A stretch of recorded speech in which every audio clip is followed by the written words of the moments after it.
नमस्कार दोस्तों, मैं हूं आपका होस्ट, आपका दोस्त मिस्टर एक्स। संध्या पैर चैनल में आपका स्वागत है। 1975 में बने एक अपार्टमेंट के बारे में आज ये कहानी है, जो कि इंडिया का सबसे हॉन्टेड प्लेसेस में से एक माना जाता है। लग्जीरियस और आलीशान दिखने वाले इस मुंबई के ग्रैंड पैराडी टावर में जितने सुंदर अपार्टमेंट हैं, उससे कई गुना ज्यादा खौफनाक कहानियां सामने आती हैं।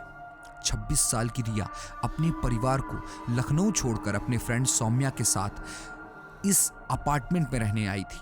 सौम्या रेडियो जॉकी थी। सौम्या मुंबई के ग्रैंड पैराडी टावर्स के 4th फ्लोर के 2nd बिल्डिंग में रहती थी। अभी कुछ वक्त पहले ही रिया का डाइवोर्स हुआ था। इसके साथ साथ उसके बिजनेस में भी काफी ज्यादा नुकसान हुआ था।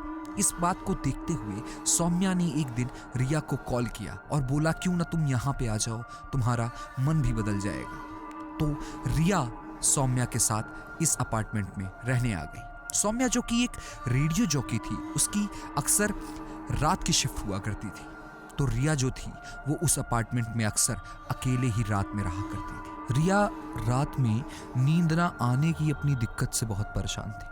इसके साथ साथ उसको सिगरेट पीने की भी आदत थी। तो एक दिन क्या होता है कि रात में तकरीबन 2 बजे के आसपास रिया जो होती है वो अपार्टमेंट से बाहर निकलती है सिगरेट पीने के लिए। अपार्टमेंट से बाहर निकलते ही रिया की नज़र 3rd नंबर बिल्डिंग के 8th नंबर फ्लोर पर पड़ती है। वो देखती है कि एक बहुत सुंदर सी महिला एक बालकनी में खड़ी है और आसमान में पता नहीं क्या चीज़ एक टक देखे जा रही है। वो आगे बढ़ती ही है कि उसकी नजर ऊपर दोबारा पड़ती है और वो देखती है कि वो महिला अब उससे ही एक बारीकी लगातार घूर रही थी। रिया को घबराहट होनी शुरू हो जाती है। इस घबराहट में उसे बहुत अजीब सा महसूस होता है, जैसे वॉमिटिंग उसको आ रही हो। इसके साथ ही साथ रिया की आंखों से आंसू आने शुरू हो जाते हैं। जैसे ही वो अपने आंखों के आंसू को पोंछती है और दोबारा आंख खोलती है, उसकी नजर उसी 8th फ्लोर पर वापस पहुंचती है। वो देखती है कि वहां कोई नहीं था। वो औरत वहां से गायब हो चुकी थी। अपने आप बड़ा उदास सा हो गया, उसे रोने का मन करने लगा और ये चीजें अब डेली रिपीट होने लगी। डेली रिया का 2 बजे नींद से उठ जाना, उस अपार्टमेंट से बाहर निकलना, 3rd बिल्डिंग के 8th फ्लोर पर उस महिला का दिखना, उसके आंसू से पानी आना, और ये सारी चीजें लगातार रिपीट होने लगी। डेली ये सारी चीजें होती थी। रिया की तबीयत खराब होने लगी, उसकी सेहत गिरने लग गई, उसका वजन कम होने लग गया, उसकी आंखों के काले धब्बे पड़ने लग गए उसकी आंखों के नीचे। सौम्या ये सब कुछ बड़े गौर से नोटिस कर रही थी कई दिनों से। उसे समझ में ही नहीं आ रहा था कि वो क्या करे। उसको लग रहा था कि शायद रिया बहुत ज़्यादा परेशान है। तो एक दिन सौम्या अपने रेडियो ऑफिस से छुट्टी लेती है और डिसाइड करती है कि आज वो रिया को मुंबई घुमाने के लिए ले जाएगी। दोनों तैयार होकर मुंबई घूमने के लिए निकलते हैं।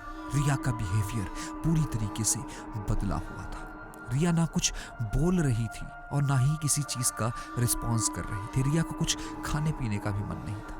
ये सब कुछ देखते हुए सौम्या उसको एक क्लब में पार्टी करने के लिए लेके चली गई। कुछ देर क्लब में रहने के बाद रिया को अचानक से उलझन होनी शुरू हो गई। देखते ही देखते उसको दौरा पड़ना शुरू हो गया, उसकी शरीर कांपने लग गई, उसके दांतों से कटकटाने की आवाज आने लग गई और कुछ ही पल में रिया गिरकर बेहोश हो गई।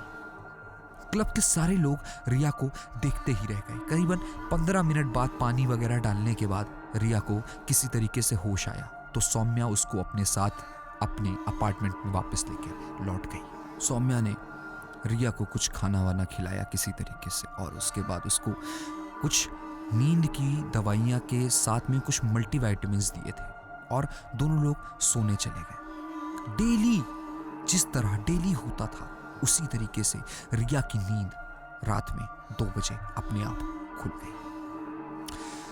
सौम्या जो थी वो बहुत ही ज्यादा गहरी नींद में सो रही थी। रिया हमेशा की तरह अपार्टमेंट से बाहर निकलकर 3rd बिल्डिंग के सामने जाकर खड़ी हो गई। इस बार रिया को बिल्कुल भी होश नहीं था कि वो क्या कर रही है।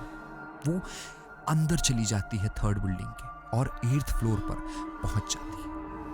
इसके बाद वो देखती है कि जो 8th फ्लोर था 3rd बिल्डिंग का, उसमें पूरा कबाड़ भरा हुआ था। अचानक से एक दरवाजा खुलता है। वो दरवाजे के पीछे ना कोई चीज चमक रही थी, तो रिया उस दरवाजे के पास जाती है। जैसे वो उसके पास जाती है, उसको बड़ी तेज मांस की दुर्गंध आती है। वो देखती है कि सामने वही औरत उस दरवाजे के अंदर खड़ी हुई थी और मुस्कुराकर हंसकर वो उसको अपनी तरफ बुला रही थी। जैसे ही रिया उस दरवाजे के अंदर घुसती है, उसको तुरंत होश आ जाता है, और जैसे उसको होश आ जाता है वैसे वो औरत गायब हो जाती है उस जगह से। वो तुरंत पीछे मुड़ती है और दरवाजे से भागने की कोशिश करती है, लेकिन जैसे वो भागने की कोशिश करती है, दरवाजा अपने आप बंद हो जाता है। अब रिया चिल्लाने लगती है, दरवाजे को पीटने लगती है। तभी उसको एहसास होता है कि उसके पीछे कोई खड़ा हुआ है। जैसे रिया पीछे पलटकर देखती है, वो देखती है कि वही औरत उसके सामने खड़ी हुई थी। इस बार उसका चेहरा सड़ा हुआ था और उसकी आंखों से पानी गिर रहा था। इसके अलावा वो एक अजीब सी मुस्कान ली हुई थी। देखते ही देखते दीवारों से बहुत सारी आत्माएं निकलने लग गई। उन सब के चेहरे खराब थे और आंखों से आंसू गिर रहा था।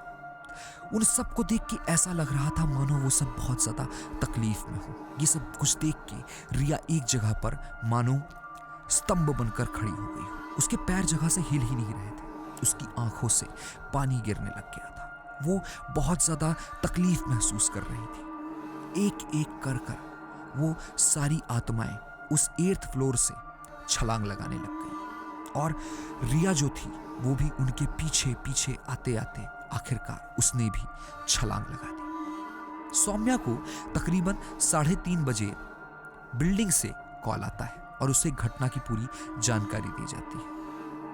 रिया को आनन फानन में किसी तरीके से अस्पताल पहुंचाया जाता है, और अस्पताल पहुंचने के कुछ देर बाद जब सौम्या वहां पहुंचती है तो रिया सौम्या को पूरी की पूरी घटना की जानकारी देती है। सौम्या को यह समझ में ही नहीं आ रहा था कि रिया 8th फ्लोर पर गई कैसे, क्योंकि 8th फ्लोर तो लॉक था सालों से। उस रात रिया मर जाती है सौम्या के सामने ही। सोसाइटी वालों का माना जाए तो उनके मुताबिक 3rd बिल्डिंग के 8th फ्लोर को सालों से लॉक रखा गया, क्योंकि वहां पे बहुत सारे लोगों ने सुसाइड किया। सुसाइड करने वाले लोगों में एक चीज बड़ी कॉमन थी कि वो अपनी जिंदगी में बहुत ज्यादा दुखी थे, लेकिन बंद फ्लोर से इतने सारे लोगों का सुसाइड करना कोई इत्तेफाक नहीं माना जा सकता है। तो दोस्तों, ये थी कहानी मुंबई के ग्रैंड पैराडी टावर्स के बारे में। आशा करते हैं कि आपको हमारी बताई हुई कहानी दिलचस्प लगी होगी। संध्या पहर में आने के लिए आपका धन्यवाद। आपका दिन शुभ हो।